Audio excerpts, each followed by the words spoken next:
নগর জুড়ে লাখো কোটি ইট পাথরের দালান, এসবের ভিড়ে হারিয়ে যাচ্ছে চিরচেনা সবুজ খেলার মাঠ। বেড়ে ওঠার সঠিক পরিবেশ নিশ্চিত না হয় নানান ধরনের মানসিক সমস্যার সম্মুখীন হচ্ছে ছোট্ট শিশুরা। নাগরিক এই দাবির প্রেক্ষিতে জাতীয় প্রেস ক্লাবে আলোচনা সভার আয়োজন করে পরিবেশবাদী সংগঠন গ্রিন ভয়েস। সভায় স্থপতি ইকবাল হাবিব বলেন, মাঠ ও উন্মুক্ত স্থান দখলের পেছনে পরিকল্পিত চক্রান্ত কাজ করছে। তিনি অভিযোগ করেন, দীর্ঘদিন আন্দোলন করেও তরুণরা মাঠ টিকিয়ে রাখতে পারেনি।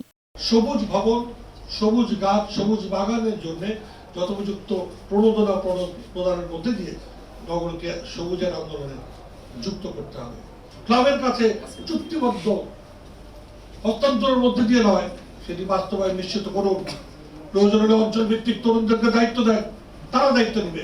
গ্রিন ভয়েসের উপদেষ্টা শুভ কিবরিয়া বলেন, ২৪শে জুলাইয়ে ছাত্র জনতার অভ্যুত্থানের পর বর্তমান রাজনীতি ও সমাজ ব্যবস্থা অনেক পরিবর্তন এসেছে। আমাদের পুরো প্রবণতা, পুরো রাষ্ট্রের প্রবণতা হয়ে গেছে ওরা খালি ব্যবসা করবে, সব জায়গায় সে ব্যবসা করবে, এবং ব্যবসা গুটিগত লোকের জন্য। আপনার একটা পার্ক বানাবে, পার্কটা বানিয়ে সে তার ম্যানেজমেন্টে নিয়ে নেবে, ওখানে আর সাধারণ মানুষ ঢুকতে পারবে না। এই কালচারটার বিরুদ্ধে একটা লড়াই চালাতে হবে। আলোচনা সভায় ডাকসু নির্বাচনের অনেক প্রার্থী এবং বিভিন্ন শিক্ষা প্রতিষ্ঠানের শিক্ষার্থীরাও অংশ নেন।